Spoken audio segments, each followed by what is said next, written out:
ในศีลในธรรมทุกท่านมาแล้วเนอเสียงก้องเสียงกล่องเสียงมองต่ำเข้าเสียงตุเจ้าเทศนาธรรมเสียงที่เป็นมงคลมาถึงบ้านถึงจองถึงหูถึงใจพี่น้องทั้งหลายแล้วลูกเนอพร้อมกันนี้ขอยกมือ10 นิ้วตั้งกายคิ้ววางเกศากราบอาราธนาเอากุลพระแก้วเจ้าทั้ง3บุญศีลบุญทานที่ท่านทั้งหลายได้กระทำปั่มเปงมาในอดีตและกำลังจะทำเวลานี้เสื้อวัดเสื้อวาเสื้อบ้านเสื้อเมืองกุลพ่อกุลแม่กุลครูบาอาจารย์ผู้ประสิทธิ์ประสาทวิชาความรู้สิ่งศักดิ์สิทธิ์ทั้งหลายอันมีพระบรมธาตุเจ้าดอยสุเทพครูบาเจ้าศรีวิจัยนักบุญแห่งล้านนาไทยเป็นต้นขอได้อัญเชิญและอาราธนามาปกปักรักษาต้านสาธุชนผู้รับฟังรายการนี้ทุกคนทุกท่านให้มีความสุขกายโดยขอรักษาสุขภาพร่างกายไว้ดีๆอย่าไปกินของดิบของแดงของแสลงเข้าในท้องในไส้ขอมีสุขภาพจิตที่ดีนั่นก็คือเอาธรรมะในศาสนาของแต่ละศาสนามาสอน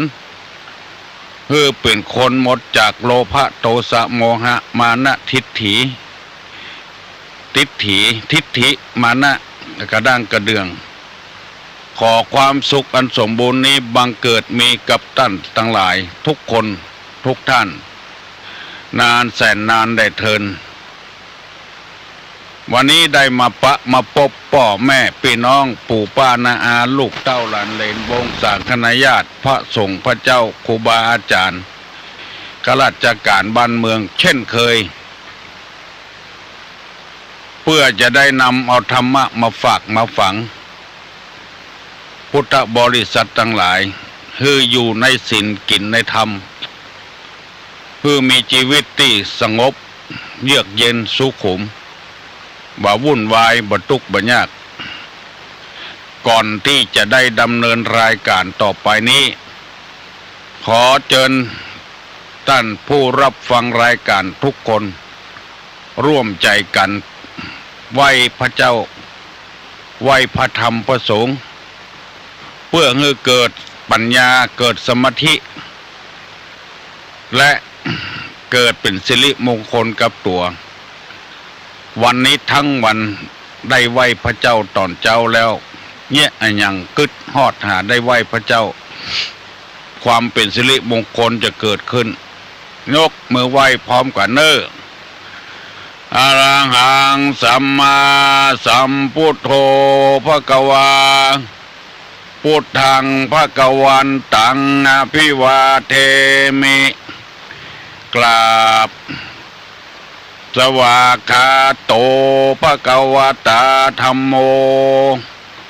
ธัมมังนัมมัสสามิกราบสุปฏิปันโนภควโตสาวกสังโฆสังฆังนะมามิกราบ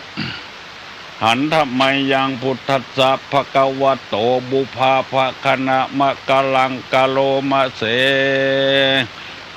นะโมตัสสะภะคะวะโตอะระหะโตสัมมาสัมพุทธัสสะนะโมตัสสะภะคะวะโตอะระหะโตสัมมาสัมพุทธัสสะนะโมตัสสะภะคะวะโตอะระหะโตสัมมาสัมพุทธัสสะพุทธังสรณังกัจฉามิธัมมังสรณังกัจฉามิสังฆังสรณังกัจฉามิ ตุติยัมปิพุทธังสรณังกัจฉามิตุติยัมปิธัมมังสรณังกัจฉามิตุติยัมปิสังฆังสรณังกัจฉามิตติยัมปิพุทธังสรณังกัจฉามิตติยัมปิธัมมังสรณังกัจฉามิตติยัมปิสังฆังสรณังกัจฉามิอิติปิโสภะคะวาอะระหังสัมมาสัมพุทโธวิชชาจารณะสัมปันโนสุขโตโลกาวิทูอนุตตโลปุริสะธรรมสารถีสัทธาเทวะมนุษย์สานังพุทโธภควาติสวากขาโตภควตาธัมโมสันติทิโกอากาลิโกเองิปัสสิโกโอปนะยิโกปัจจัตตังเวทิตโพวินยูหิติสุปฏิปันโนภควโตสาวกสังโฆอุชุปฏิปันโนภควโตสาวกสังโฆญาญาปฏิปันโนภควโตสาวกสังโฆสามิจิปฏิปันโนภควโตสาวกสังโฆญาติตังจัตตาลิปุริสายุคานิอัฏฐาปุริสาปุคลาเอสะภควโตสาวกสังโฆอาหุไนโยปาหุไนโยตักขิไนโยอัญจลิกาลนิโยอนุตตลังปุญญเขตังโลกัสสาติกราบหนึ่งกราบสองกราบสามจำไว้เน้อใบพระเจ้าถึงวันโตยตุลุงแล้วเฮาจะได้กำไว้พระเจ้ากูเจ้าบ่ต้องไปห้ำไปเฮียนที่ไหนแล้วเฮาจะได้และกำปั่นปอนก็เหมือนกันติตุลุงปั่นถึงวันก็จะได้โตยละเอกละอ่อนบางคนพอได้แล้วคือว่าโดยกันเมินเข้ามันก็จะงูไปเองดีใจติปอออกไม่ออกว่าฟังกรรมก่อนที่จะได้นำเอาธรรมะทศพิธรัชธรรม10ประการมาเสนอข้อต่อไปนั้นจะขอนำเอากรรมบะเก่าโบราณมาเสนอให้ท่านผู้ฟังทั้งหลายได้ฟังห้อมหนูไตห้อมในเตียวมีความหมายว่าเจือใดความจริงผู้เฒ่าผู้แก่เปิ้นก็ฮู้ละคำว่าห้อมนี่ก็คือว่าไปว่ามากับหนทางห้อมไผ่ห้อมมันฮูไผ่ฮูมันหนทางเตียวของไผ่ของมันหนทางล้อเอารถไปเตียวเครื่องอะไรก็เสียหนทางรถเอาล้อไปเตียวแต่ก่อนหนทางเส้นจากเมืองงาวไปพะเยาแว่นรถไปบาดหนทางจนพบเป็นหลุมเป็นโม่งไปเหียมันบ่ใจหนทางล้อคนเฮาต่างคนต่างมีความคิดความหันความรู้ไปคนละอย่างสองอย่างเมื่อมีความรู้ความคิดบ่เหมือนกันเพราะฉะนั้นจะให้คนมีความรู้ความคิดเหมือนกันบ่ได้เพราะแต่ละคนบางคนก็สร้างบาปบางคนก็สร้างบุญแต่การสร้างบาปการสร้างบุญนั้นเฮาจะให้คนที่บ่หูฟังธรรมไปบังคับเปิ้นฟังก็บ่ได้สุดแล้วแต่ไผแต่มันบางคนฟังเพลงบ่ม่วน เพราะมันประกอบไปด้วยความรักความใคร่ความกำนัดจวนฮื้อกันไปตังล่มตังจมแล้วก็ฟังอยู่บางคนนี่พอได้ยินธรรมะเลื่อนไปเหียบ่ชอบเพราะฉะนั้นห้อมไผ่ห้อมมันหูไผ่หูมันเอาจะไปว่าเฮือไผ่บ่ได้การประกอบอาชีพหากินก็อย่างเดียวกันห้อมเปิ้นเฮือเปิ้นเอาไปเหียงูเห่าก็งูเห่าไปเหียจะเอากูย่างนี่โบราณเปิ้นว่าจับปลาสองมือแล้วคุณจะถืออย่างไงมือมีสองข้างเบื้องซ้ายก็จับป่าเบื้องขวาก็จับป่าถ้ามันดิ้นมาก็เลยหลุดไปเหี่ยหมด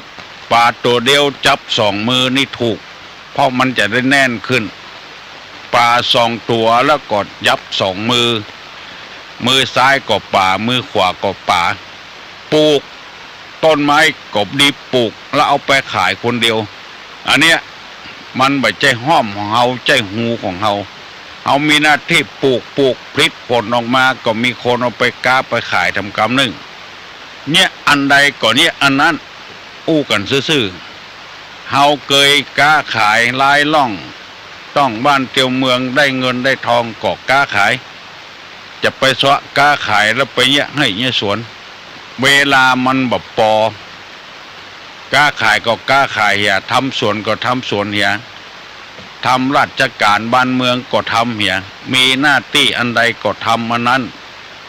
บางรายนั้นเปิ้นบ่ขึ้นเงินเดือนเฮ้อเปิ้นบ่ปรับ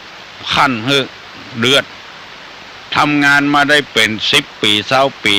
หัวหน้าบ่เลื่อนขั้นเฮ้อเพราะอะไรหยังเพราะตัวเองบ่ทำตามห้อมตามหูเป็นอันใดบ่เป็นอันนั้นกินเงินเดือนตัวเอาเงินออกคือเปิ้นกู้ตัวไล่เก็บดอกเบี้ยตัวแล้วไปขายสินค้าแก้ผ่อนตัวเอาเวลาได้กินเงินเดือนราชการนั้นไปทำประโยชน์ของตัวเองแล้วเงินเดือนบ่ขึ้นขั้นก็บ่ขึ้นเพราะตัวเองเอาเวลาไปทำอย่างอื่นแล้วก็ไปเดือดหัวหน้าหัวตาว่าทำงานมาหมูกี่ปีแล้วบ่ขั้นเงินเดือนสักเดือนก็เพราะตัวเอาเวลาราชการไปทำอย่างอื่นหมู่นี้เป็นต้นลองคิดใจพอทีภัยพิษภัยทุกข์แล้วก็มาโวยวายมาวุ่นวายอันนี้ก็ขอฝากพี่น้องทั้งหลายที่กินเงินเดือนเวลานอกราชการอันนั้นเฮาบอกว่าอย่างคุณหมอทั้งหลายต่างๆพอ5 โมง6 โมงเลิก5 โมงก็มาทำคลินิกประจำตัวกันกำนัดเจ้าบ้านเจ้าเมืองมาบัดใจว่างานเลิก5 โมง4 โมงก็มาทำคลินิกแล้วบัดใจอย่างนั้นเพราะว่าเวลามันเหลือกว่านั้นบอกหูจะเอาไปเนี่ยอย่างก็เอามาทำไปคลินิกอันนี้ถูกต้องเพราะว่าหากินตั้งวิชาเนี่ยวิชาหมอเนี่ยกวดคนทำกรรมอันนี้ก็บ่ใจโลภบ่ใจอย่างสักอย่างทำโดยหนตางไผ่หนตางมันห้อมไผ่ห้อมมันหูไผ่หูมันสำหรับคนที่บ่มีคลินิกก็จะไปว่าอย่างเพื่อนเพราะว่าห้อมไผ่ห้อมมันหูไผ่หูมันห้อมตุเจ้าก็เป็นห้อมของตุเจ้าเจ้าบ้านจะไปยุ่งไปเกี่ยวไปคล้องถ้าห้อมของเจ้าบ้านตุเจ้าก็จะไปยุ่งไปเกี่ยวไปคล้องห้อมพานลงก็หน้าที่ของพานลงทำตามหน้าที่ของพานลงห้อมของครูก็ทำงานของครูหมู่เนี้ยมันบ่ผิดบ่พลาดอย่างสักอย่างบ่เดือดร้อนคนที่มันเดือดร้อนก็คือบัดทุกตามห้อมตามหอยห้อมหนูบ่ไตเอาในไปไตเหียห้อมในบ่เตียวคือหนูเตียวเหียหมู่เนี้ยมันเลยผิดพลาดกันกูอย่างพิจารณาเอาก่อนบางวัดนี้ตุเจ้ามาอยู่บ่ติดเพราะศรัทธาไปลู่ห้อมลู่หวยเปิ้นบางอย่างนี่เป็นหวยของตุเจ้าศรัทธาไปลู่ห้อมลู่หวยเปิ้นเหียตุ ตุเจ้าก็อยู่บ่ม่วนเตียวบ่ม่วนเพราะว่าบ่ใจตางของเปิ้นบางสิ่งบางอย่างเป็นเรื่องของศรัทธาตายกพระตุเจ้าไปเตียวห้อมหนูบ่ใต้ห้อมในบ่เตียวไปเตียวตางเปิ้นได้อธิบายให้ปออกติดถามมาเมื่อตะวาตุลุงก็ยังแข็งใจอยู่ว่าใครอธิบายให้ฟังว่าหน้าที่ของไผของมันหน้าที่ของผัวก็มีหน้าที่ของเมียก็มีมันบ่ใจสุนสานอุนอานกันบางอย่างป้อจายทำบ่ได้ไม่ยิงทำได้ก็คือไม่ยิงทำเหียบางอย่างไม่ยิงทำบ่ได้ป้อจายทำได้ก่อฮื้อป้อจายทำเหียไม่ยิงบ่ต้องทำหน้าที่ของไผของมันหรือบางอย่างป้อจายทำก็ได้ไม่ยิงทำก็ได้ก็ช่วยกันทำบางอย่างไม่ยิงทำก็ได้ป้อจายทำก็ได้ก็ช่วยกันทำสมมติว่าการบ้านการจ้องการกวาดการเพี้ยวการทำความสะอาดที่อยู่ที่นอนซักผ้าซักครัวเนี่ยมันเป็นหน้าที่ของไม่ยิงก็คือไม่ยิงทำอย่าบางสิ่งบางอย่างการนักการนอง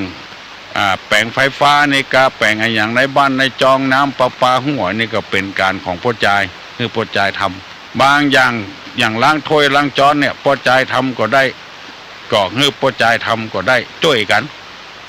ไม่ยิงทำอาหารการกินเนี่ยพ่อจายล้างถ้วยล้างจานช่วยอย่างเงี้ยเป็นต้นมันทุ่นเวลาไปบ่ใจว่าละให้กันสร้างให้กันเป็นบางสิ่งบางอย่างการนักให้พ่อจายทำการเบาให้ไม่ยิงทำลูกจ้างก็ตามนายจ้างก็ตามมันห้อมไผ่ห้อมมันพ่อกับลูกแม่กับลูกกับพ่อกับแม่ก็ห้อมไผ่ห้อมมันเอาได้ยินเขาจังมาบ่นโอ้เปิดเทอมตุกเฮ้ยตุลุงบึดกระเป๋าว่ะบึดหนังสือว่ะบึดเสื้อว่ะบึดผ้าว่ะมันห้อมไผ่ห้อมมันเอาไปเดือดหรือไผ่เทวบุตรเทวดาที่ไหนจะมาหันอกหันใจเฮาเพราะเฮาทำเขาไว้หน้าที่อย่างนั้นพ่อแม่เลี้ยงเฮาก็อย่างเดียวกันเนี่ยอย่างเดียวกันเนี่ยเฮาเลี้ยงลูกเลี้ยงเต้าก็เดียวอย่างเดียวกันเนี่ยหน้าที่ของไผ่ของมันห้อมไผ่ห้อมมันหูไผ่หูมันเฮาจะเอาใบซาวไปแตนใบ50 บาทก็บ่ได้เพิ่นมาเอาใบปันมาแตนใบ100ก็บ่ได้เพิ่นมาเอาจะต้องทอนฮื้องานไผ่งานมันตามหน้าที่ของไผ่เมื่อวันก็ตะวันออกเมื่อคืนก็เดือนออกเฮาเอาธรรมชาติเนี่ยธรรมะเป็นธรรมชาติเนี่ยมาเป็นเครื่องอ้างแล้วเฮาจะได้อยู่มีความสุขบ่ตุกอกบ่ตุกใจตี้เฮาตุกใจหลวงพ่อเด้อเฮาไปลู่ห้อมเปิ้น หน้าที่ของแก่ของแฟนก็บ่ทำหน้าที่ของเจ้าบ้านก็บ่ทำไปลู่เป็นแก่เป็นแคว้นไปลู่เป็นใหญ่เป็นโตมันเป็นธรรมชาติของเปิ้นบางแห่งบางที่ใครเกินนำไปที่อยู่ที่กินของเฮาเนี่ยเป็นที่ของเปิ้นภาษีเฮาก็บ่ได้เสียภาษีเฮาก็บ่ได้เสียอยู่ไปถึงวันและภาษีที่ดินของเปิ้นลูกที่อยู่ถึงวันนี่การค้าการขายก็ต้องเสียภาษีให้รัฐบาลให้องค์การบริหารส่วนตำบลเพิ่นเก็บของเฮาแต่ของเฮานี่เฮาบ่ได้เสียภาษีและเฮาจะเรียกร้องสิทธิอย่างใดแท้ขอฝากฝังพี่น้องทั้งหลายเถอะกึดใจพอเถอะเป็นงานไผ่งานมันของไผ่ของมันบางที่ในอยู่ที่วัดเนี่ยเมินเข้าใครเอาเป็นของตัวอยู่ถึงวันกี่ปีมาแล้วภาษีเขาก็ไม่ได้เสียที่วัดก็ไม่ได้เสียภาษีอย่างเดียวกันแล้วก็จะลู่เอาเป็นของชาวบ้านอยู่ที่ราชการจะเอาเป็นของตัวมันบัดได้เนี่ยมันห้อมไผ่ห้อมมันหูไผ่หูมันโอ้ถ้าอย่าอู้นี่เป็นวันค่ำเนอะป่งใจเถอะหูไผ่หูมันของไผ่ของมันอย่าไปลู่หน้าที่กันแล้วเขาจะได้มีความสุขเรื่องของมันเขาไปได้กึดนักละเสาะว่าหากินตามความสะดวกสบายพอออกไม่ออกได้ยังบ่เต็มใจเรื่องห้อมไผ่หูมันแต่ว่าเวลามันน้อยตุลุงจะได้นำเอาทศพิธราชธรรมมาเล่าให้ฟังต่อไปแถมคือธรรมของพระเจ้าแผ่นดินก่อนที่เปิ้นจะปกครองเป็นพระเจ้าแผ่นดินเปิ้นประกาศว่าเราจะปกครองโดยธรรมปกครองโดยธรรม ที่ไหนก็จ้างเถอะถ้าปกครองโดยธรรมแล้วมันบ่มีอย่างละมันมีปัญหาอย่างละธรรมะก็คือธรรมชาติสมมติว่าเอาปลูกดอกกาปลูกต้นไม้กะเฮาให้ความเป็นธรรมกับมันรดน้ำให้มันใส่ปุ๋ยให้มันใส่แมงให้มันแต่ก่อนนี่เปิ้นใส่เอาเมื่อคืนไปใส่ปลูกกะหล่ำนี่แมงโบ้งมันขึ้นกินยอดเปิ้นไปส่องเอาลูกจากหั่นก็เอาไก่มาตุบแล้วก็เอาไปเอาแจ้น้ำเอาใส่แมงตายประเดี๋ยวนี้พ่นยาให้มันรักษาโรคให้มันให้ปุ๋ยให้มันให้อาหารมันเวลามันเจ็บเป็นก็รักษาโรคพ่นยาให้มันอันนี้คือความเป็นธรรมความเป็นธรรมคือความเป็นธรรมกับต้นไม้เอาหมูมาเลี้ยงเอาไก่มาเลี้ยงก็ต้องยาให้มันให้อาหารมันพอกอยมัน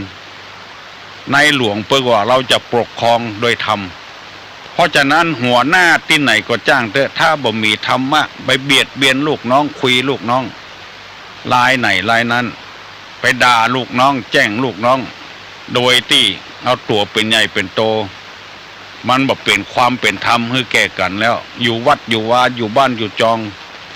เพราะฉะนั้นในหลวงเปิ้นตั้งอยู่ในธรรมของเปิ้น10ประการได้นำมาเสนอแล้ว3ข้อแล้วข้อ1ว่าทานคือการให้2ศีลรักษากายกับวาจาเรียบร้อยแล้วก็ข้อที่3ว่าปริจาคะคือการช่วยเหลือบริจาคคนที่มันหมดโอกาสมันตกมันยากน้ำท่วมไฟไหม้คนพิกลพิการหมู่นี้ช่วยเหลือตั้งหงยุกหงยาให้องเฮียนคนตาบอดกาหูหนวกกาคนพิการทางสมองกาช่วยเหลืออันนี้บริจาคแล้วก็แถมอันหนึ่งข้อที่4ว่าอาชวะออ่างสระอาและชอช้างส่งตัวแล้วก็วอสระอาวอแหวนสระอาอาชวะแปลว่าความซื่อตรงอาชวะนี่แปลว่าความซื่อตรงแกก็จ้างแขว้นก็จ้างป่อบ้านก็จ้างตุหลวงก็จ้างที่เป็นนักปกครองคนจะต้องเป็นคนซื่อตรงฮักเต้าเดียวกันจังเต้าเดียวกันมาฮักคนนั้นน้อยบัดจังคนนี้นักถึงว่าบักกินเส้นกันก็ตามเถอะต้องทำใจเพราะว่าคนนี่บ่เหมือนกับอย่างอื่นนี่มันบ่กึดเอาหมูมาเลี้ยงไก่มาเลี้ยงมันบ่กึดแต่คนนั้นมันมีกำกึดแต่คือหมอนั้นนักหมอนี่น้อยบ่ได้จะต้องมีความซื่อตรงฮักเต้าเดียวกันอันใดก็คือมันเสมอกันที่มันเดือดร้อนกันถึงวันนี่ก็เพราะหันว่ามันบัดเต้าเดียวกันอย่างที่ภาคต่างๆอย่างภาคเหนือเนี่ยภาคนั้นได้คนนักภาคใต้ได้คนนั้นนักก็เอาไปใจใส่ได้ผู้แทนนักที่ไหนคนเลือกนักที่ไหนก็ไปใจใส่ที่นั่นคนที่เลือกน้อยบอกไปใจใส่อันเนี้ยมันเกิดวุ่นวายกันเพราะว่าเป็นหัวหน้าคนเหมือนกันฮักบ่เต้ากันพัฒนาบ่เต้าเดียวกันบัดทีบ้านของตัวเอาเงินเอาทองไปพัฒนาเป็นนายกเลยบ่เมินจะกรรมแป๊บเดียวจังหวัดของตัวเจริญรุ่งเรืองละคนเอาเนี้ยคือคนนี่มันบ่ได้อิจฉากันป้อออกแม่ออกปีป้านาอาทั้งหลายครูบาอาจารย์พระสงฆ์พระเจ้าทหารตำรวจที่ทำการทำงานในฐานะที่เขาเป็นคนใหญ่คนโตเป็นป้อเฮือนเป็นคนปกครองเฮือนจะต้องฮักเต้าเดียวกันคนที่มีเมีย2 คน 3 คนตุกก็เพราะเหตุว่าเอาความฮักไปทุ่มไปเทคนอื่นนักฮักเมียน้อยนักลำไปเมียหลวงก็เดือดร้อนฮักเมียหลวงนักลำไปเมียน้อยก็เดือดร้อนอันเนี้ยเกิดความตุกใจขึ้นเพราะว่าบ่ซื่อตรงเต้าบ่เต้าได้เต้ากันลูกคนใดดีๆนี่บ่ใจใส่ไปใจใส่คนบ่ดีพุ่นฮักบ่เต้ากันลูกคนดีก็เลยบ่ม่วนใจที่หมอนั้นบ่เจ๊ยี่หยังมาค้ำติ๊กๆไปฮักคนนั้นบางทีเฮานี่บ่ใจใส่ได้กินกับเฮาเนี่ยเพราะว่าตู้ลุงอยู่วัดนี่มีคนมาเล่าให้ฟังให้ฟังมาบ่นให้ฟังต้องทำใจแล้ว พอออกไม่ออกปีป้านาอาทั้งหลายท่านหัวหน้าคนทั้งหลายต้องทำใจละบ้านของตัวนี้พัฒนาบ้านของเปิ้ลนี้บอกพัฒนาทั้งที่เฮาเป็นเจ้าของบ้านเป็นหัวหน้าบ้านหัวหน้าตำบลไปพัฒนากับบ้านตัวเองเฮาปกครองถึงตำบลอันเนี้ยที่เขาเดือดร้อนกันอภิปรายกันไล่กันออกก็เพราะเหตุเนี่ยบ่ซื่อตรงเอาพักเอาพวกตัวเองไว้ที่เขาเล่ากันตึงวันก็เพราะอย่างเงี้ยพอได้เป็นพ่อหลวงมาเอาลูกเอาหลานตัวเองนะเป็นผู้ช่วยพอได้เป็นกำนันมาเอาลูกเอาหลานเอาพี่เอาน้องที่ตัวเองนะฮักชอบได้เอามาเป็นสารวัตรเอาสมมุตินะอันเนี้ยที่เขาวิพากษ์วิจารณ์กันเป็นผู้แทนมาก็เลยเอาน้องเอานุ่งเอาอย่างมาเข้าไปทำงานรัฐบาลกันวุ่นมันก็เลยทำให้คนเฮาเนี่ยทำให้น้อยอกน้อยใจก็เลยปฏิวัติกันเพื่อนมีตัวอย่างให้หันแล้วเฮาที่อยู่ตามบ้านตามจองก็เช่นเดียวก่อนมีลูกมีเต้าก็คือซื่อตรงจะไปฮักคนนั้นน้อยคนจังคนนี้น้อยฮักเต้าเดียวกันที่ตุลุงเคยเล่านิทานให้ฟังว่ามีครอบครัวหนึ่งมีลูก2 คนถึงพ่อถึงแม่น่ะป้ากันโอน้องคนปี้นี่บ่ใจใส่อยู่ตัวน้องก็น้องให้ก็เขียนอ้ายละน้องไผ่พิษไผ่ถูกนี่บ่สอบสวนเฝ้าน้องให้ตึงวันก็บ่นึกถึงบุญคุณของลูกที่เป็นอ้ายเลี้ยงน้องให้ก่อนน้องให้ก็เขียนอ้ายกินในอย่างก็คืออ้ายน้อยคือน้องนักน้องได้ดีเหลืออ้ายอันเนี้ยคนเรามันมีหัวใจบ่กึดวันหนึ่งตัวเป็นอ้ายก็แค้นใจจังน้องเกิดจังน้องขึ้นมาละเมื่อเฮามีคนเดียวนี่ดูตั้งกินผ้าครัวก็ดูตั้งใจข้าวหนมก็กินคนเดียวมีน้องในตุกใจยังปอโดนเคียนแถมวันหนึ่งจะฆ่าป่อมันเพราะว่าป่อมันสวกแม่มันนอนหลับเมื่อวันลักเอายาปิดนะยาที่เบิดฆ่าแมลงเนี่ยไปทานมแม่มันคือจะฆ่าน้องมันจะฆ่าป่อมันคือน้องมันตายมันอยู่คนเดียวมันม่วนขอโทษแม่มันนอนหลับเอายาปิดไปทาที่น้องมันเคยกินน่ะคือน้องมันดูดแล้วกินตายโอ้ปรากฏว่าลูกมาเมื่อเจ้าป่อมันตายไปเนี่ยน้องมันไม่ตายสักคำอันเนี้ยคือบ่ซื่อตรงต่อกันฮักบ่เต้ากันอันนี้ขอฝากกับพี่กับน้องทั้งหลายเน้อบ่ได้ว่าให้ไผสักคนตุเจ้าก็จ้างพนายก็จ้างไผก็ตามเฮือไปตามนั้นคนใดมีบุญมีคุณนักได้กินกับไผก็เฮือโอกับคนนั้นพ้องคนบ่ได้กินกับไปโอนักนำไปคนนั่นก็อย่าได้ไปจ้อยเหลือลูกคนหนึ่งมาค้ำไปฮักคนที่มาค้ำบุญลูกคนหนึ่งเฮือกินเฮืออยู่เฮือนุ่งเฮือใบมาฮักลักกินซ่อนกินไปเล่าขวัญลูกเสียงถึงบ้านถึงจองอันนี้เป็นสิ่งที่บดีบงามขอฝากไว้กับป้าอุ้ยไม่อุ้ยป้าหนานป้าน้อยทุกเจ้าพนายทั้งหลายให้มีความซื่อตรงอย่างพระเจ้าอยู่หัวของเขาเนี่ยปกครองโดยธรรมเปิ้นปกครองแบบนี้ถ้าเอาปกครองแบบนี้แล้วบ่มีปัญหาอย่างซักอย่างบอกว่าวัดบอกว่า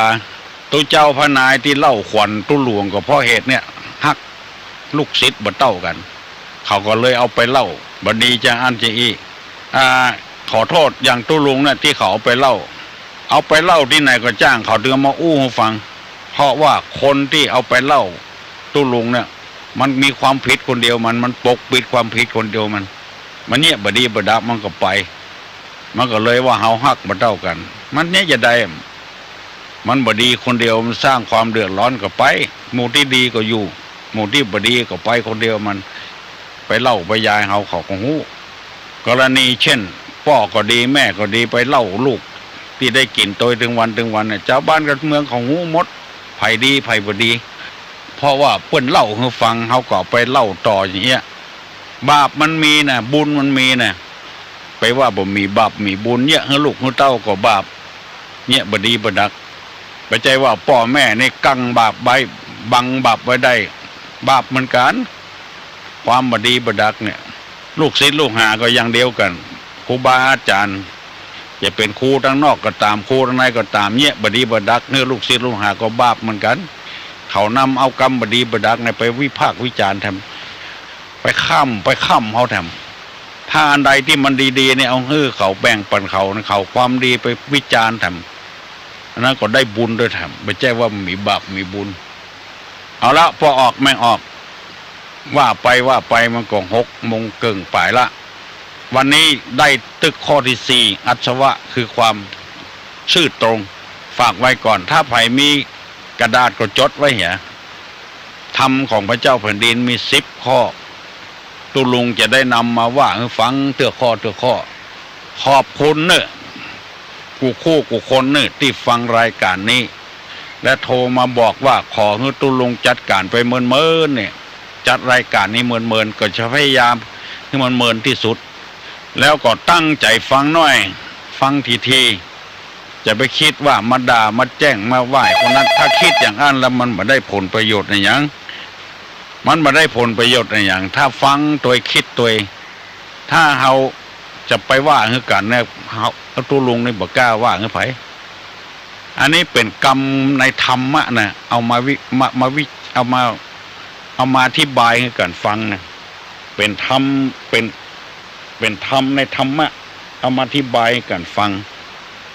บ่ได้ตั้งอกตั้งใจว่าคนนั้นคนนี้ขอให้เข้าใจตามนี้แล้วเขาจะได้อยู่กันม่วนมีความสุขบานหวานใจกินก็ม่วนทานก็ม่วนไปไหนก็ม่วนแล้วก็เนี่ยอย่างก็ม่วนบ่มีระแวงบ่มีสงสัยอย่างพยายามไผมีอะไรอย่างจะอู้กับตุลุงก็อู้มาเนอะเพราะว่าเราแบ่งเวลาให้คนละเกินชั่วโมงถ้าล้ำไปมันจะกินเวลาของคนฮัลโหลมาได้การตุลุง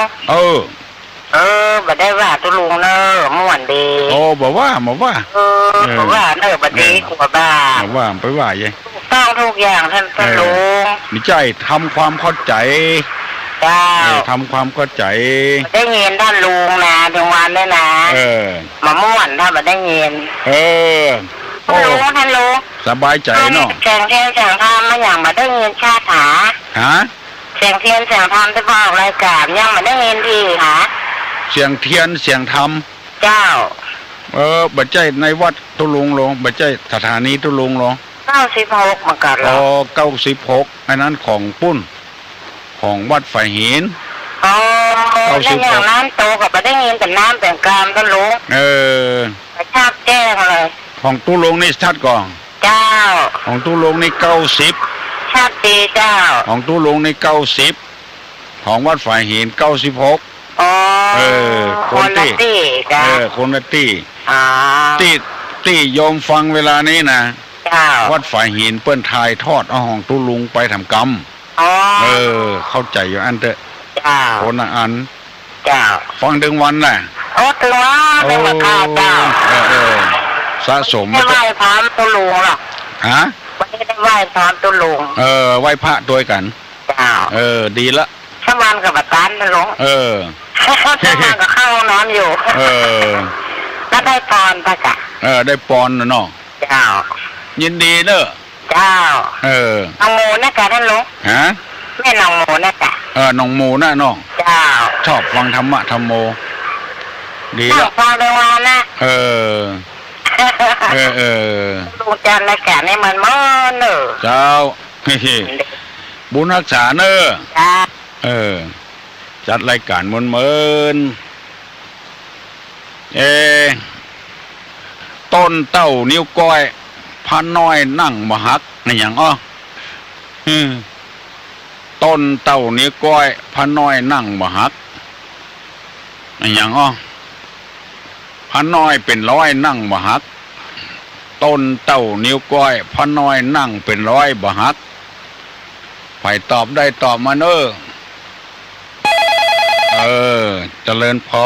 รคนนั้นมาสกาเจ้าน้องป๊อบเนาะเจ้าไอ้อย่างต้นพริก1กับเจ้าพริกอย่างพริกแดงพริกแต่ไอ้อย่างพริกที่มันแดงอะเจ้าพริกกุนจีเนาะเจ้าแดงถูกแล้วเนอะเจ้าน้องป๊อบนี่ถึงเก่งถึงวัน การบ่เก่งลูกขวายนะ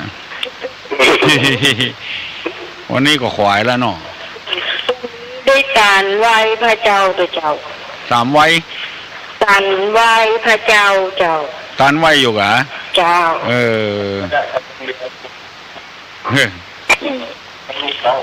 เดี๋ยวตานไหว้พระเจ้าอยู่ก็เดี๋ยว6 โมงนี่มันบักเจ้าลูก6 โมงนี่มันขวายแล้วถูกต้องแล้วโอ้คนใดมีลูกอย่างน้องป๊อบนี่ม่วนเน้อ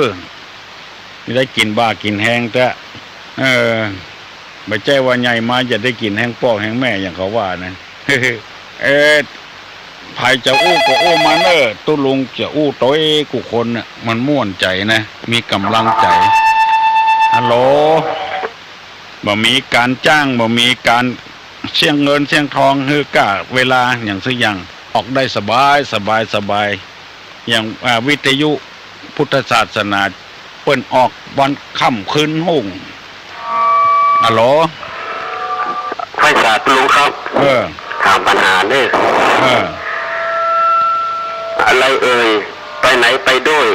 แต่ไม่ช่วยอะไรเลยไปไหนไปโดยมดแต่ไปช่วยสักอย่างถามคนอื่นเนาะครับไปไหนไปด้วยไม่ช่วยอะไรเลยใครตอบได้ตอบมาเนอะไปไหนไปด้วยไม่ช่วยอะไรเลยใครตอบได้ตอบมาเนอะฮัลโหลขอนมัสการเจ้าน้องตอบเจ้าน้องป๊อบเงาเม่นก็เจ้าฮะเงาเจ้าว่านะตู้อุ้ยจะตอบกับบับเปิ้ลมือตอบเนาะเจ้าไปไหนก็ไปตัวจ้อยอย่างมันได้สักอย่างเงาตัวคนเนาะนี่เนาะเจ้าถ้าจะถูกละยินดีเนอะน้องป๊อบเนอะถ้าจะถูกละอะไรเอ่ยเอาตรงนี้เหี่ยก่อนบินได้ขันได้ชื่อใหญ่ตัวเล็กอันอย่างบินก็ได้ขันก็ได้ชื่อใหญ่ได้ตัวน้อยอันอย่างฮัลโหลครับครับฮะครับอันอย่างก็ครับว่าก็ว่าจ้าเหรอครับโอ้บัดได้ยินทีเดียวเฮ้ยนกเขาครับฮะนกเขาครับนกเขาครับถูกอะถูกลุงครับครับถูกต้องเนอะครับนกเขาบินได้ขันได้ชื่อใหญ่ตัวเล็กนกแล้วก็เขาคือดอยบินได้ขันได้ชื่อใหญ่ตัวเล็กนกเขาตัวน้อยเดียวชื่อใหญ่โตก็นกเขานะมันถามมันอันเดียวกันนะใครจะอู้มาเนอะตัวตุลุงไก่มีก็หาฮัลโหลครับสวัสดีครับครับอันย้ายที่นอนวันนี้ดีกว่าครับคำเดียวก่อนเนอะบัดได้ยินทีอันยังก็ย้ายที่นอนวันนี้ดีกว่าครับย้ายที่นอนวันนี้ดีกว่าเกิดวันหยังวันพัดครับเกิดวันปัด5 8 6 1 2 3 4ได้กะวันพุธเนาะวันนี้เนาะครับวันพุธมันเป็นสีมูลอุตสาหะวันพุธเป็นวันมนตรีของวันพัดที่วันบดีของวันพุธนี่ก็วันเสาร์นี่บัดให้ยะหยังเนอะครับผมมันเป็นวันกาลกินีวันศุกร์กับวันเสาร์นี่บดีย้ายที่นอนคนโบราณเพิ่นว่าเนาะครับแต่เอี้ยเนาะแต่เอี้ยฮัลโหลการเจ้าสบายดีเจ้าทุลงแหละทุลงสบายวันนี้ยิ่งสบายใหญ่จากละปูนเจ้าละปูนเมื่อก่อนไก่ที่สุดเนาะยังบัดที่สุดเถอะวันนั้นวังจีนวันนี้ละปูนปุ่นฟังตึงวันกะฟังตึงวันยังก็น้อยวันร้องนะตุลุงจำได้วันร้อง จำเสียงมันหลายเสียงเนาะคนเท่าเนี่ย40ลืมหน้า50ลืมหลัง เจ้า อภัยคือคนเท่าเนาะ เจ้า บันร้อง วันนี้ทุลุงเหล่าสุดยอดเลย นั่นแหละ เจ้า จำได้ละ เจ้า กินข้าวงานละ ยังเจ้า เปลี่ยนกรรมสอเปลี่ยนกรรมอู้ละ เปลี่ยนกรรมอู้ละ เจ้าราชการเจ้า แล้วบุญรักษาเนอะ เจ้า บ้านร้องเปลี่ยนกรรมอู้เวขนาดเมื่อได้เข้าอกเข้าใจเหมือนกันกูคู่กูคนฮัลโหล นมัสการครับตุลุงพอดีผมฟังของตุลุงนี่ถึงวันเลยครับ อ๋อเมื่อเจ้านะครับ ผม มาตู้ลงมีก็เมื่อเจ้าเนอะ ครับผมพระเจ้านี่ก็ได้ไหว้พระพร้อมตุลุงไปครับ อ๋อไหว้พระตัวกัน ครับผม ไหว้ถึงวันนี่จำไว้เนาะ ครับผม แล้วก็ผมจะทำปัญหาครับทำคนอื่นนะครับ ปลาอย่างบินได้อะครับ ปลาอะไรบินได้เนาะ ครับผม กันเดียวจะถามมันเนาะ ครับผม เอาภายได้ตอบมาเนอะคือเป็นพี่เป็นน้องกัน ปลาอะไรบินได้ ปลาอะไรบินได้ม่วนนะกำอย่างนี้นะฝึกสมองตัวเองแล้วก็ได้ความรู้เป็นธรรมะธรรมโมตัวเองมันบันใจบันได้หยังจะได้ประโยชน์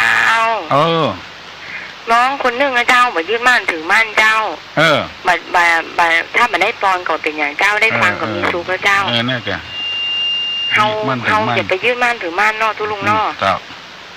เตี้ยบัดต้องไปเป็นตุ๊กถ้าเกิดไม่ได้ฟังปอนก็บ่ต้องตุ๊กเนาะเฮาเดินสายกลางเนาะทุลุงเนาะน่าจะเล่นสายกลางเจ้า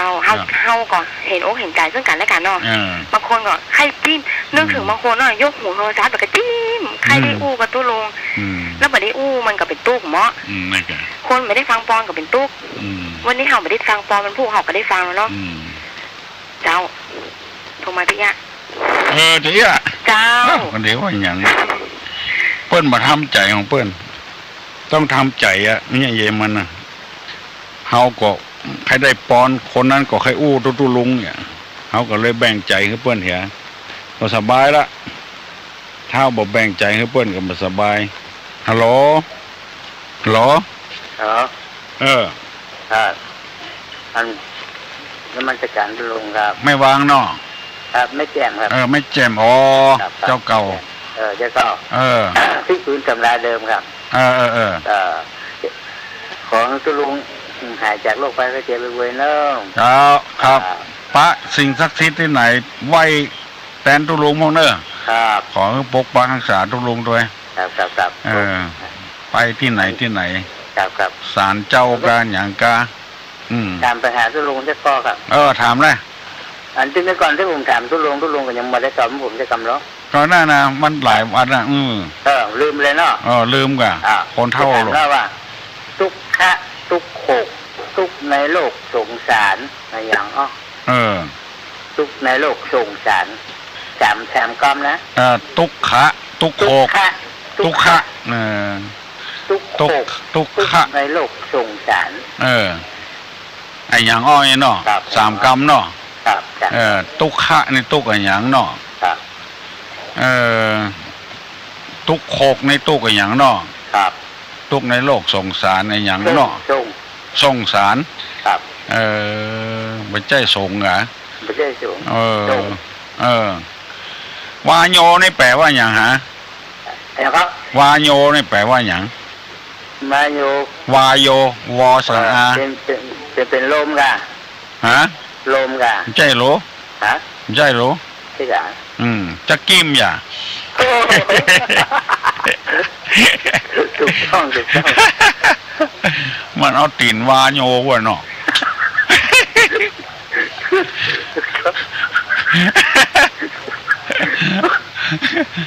ม่วนด่าม่วนเหรอครับ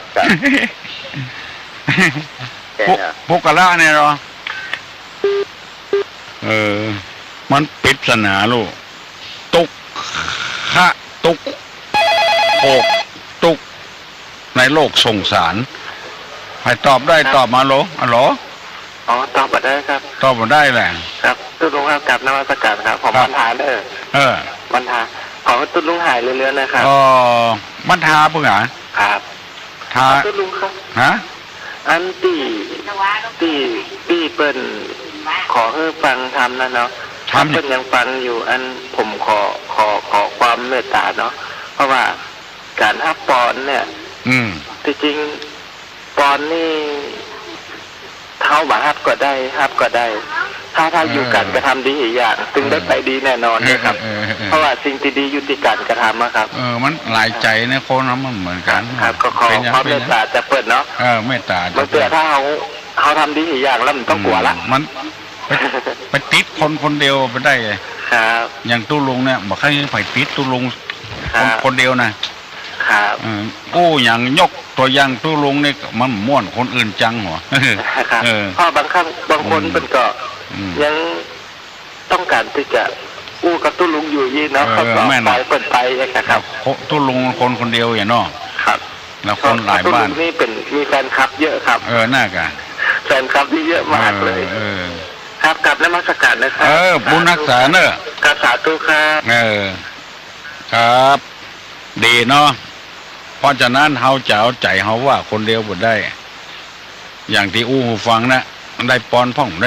งก็ยกมือไหว้กันไปเฮาก็เอาใจกูคนไม่ใช่เอาใจคนเดียวมันตั้งปุ้นกับเปิ้นมีเวลาของเปิ้นละเวลาคนอื่นมันหนีบมันแน่นเฮาจะไปเพื่อให้เฮาก็บ่ได้ละก็ได้พ่องครับบางวันก็ได้บางวันก็บ่ได้เตื้อตู้ลุงก็กำลังจะปั่นปอนโหโทรมาอย่างเปิ้นอย่างเฮานั่นน่ะเฮาอย่าไปซื้อจีนไปกาดโหจีนหมดไปก็มันถึงม่วนใจละมันอย่างไม่ออกบ่ได้ปอนก็ม่วนใจเนาะเนี่ยคนใดก็ม่วนใจเอาใจเป็นกลางนั่นเนาะมัชชิมะปฏิปทาดังที่พุทธเจ้าพูดว่าจะไปเข่งน้ำไปจังไผ่ไปจังนักน้ำไปฮักไผ่ไปฮักนักน้ำไปอย่างเงี้ยตรงเอาใจเปิ้นมาใส่ใจตัวเอาใจตัวใส่ใจเปิ้นก็เขาก็ได้สบายใจว่าจะได้ทุกขะทุกโขกทุกในโลกสงสารภายได้ตอบมาเนอะบัดได้ก็ปัญหาก็กลับไปหาที่เก่าพวกกลับไปกำละวาโยแปลว่าลมมาใจแปลว่าตะกิมม่วนอกม่วนใจไปเป็นกรรมเนาะบ่มีไผ่โทรมาแล้วตู้ลงอย่าปั่นปอนนะเนอะไม่ออกไม่วางเก็บตัวเนอะของที่อยู่ดีมีสุขอายุมั่นขวัญยืนหิมาก็คืนมีโจกมีลาบเนอะสปีติโยวิวัชชันตุสปะโรโกวินัสตุมาเตภวะตวนตะราโยสุขีติคาโยโกภวะอภิวาธนะสีริสานิจังวุธาปจายโนจตารโลธรรมาวัฏันติอายุวันโนสุขังปลัง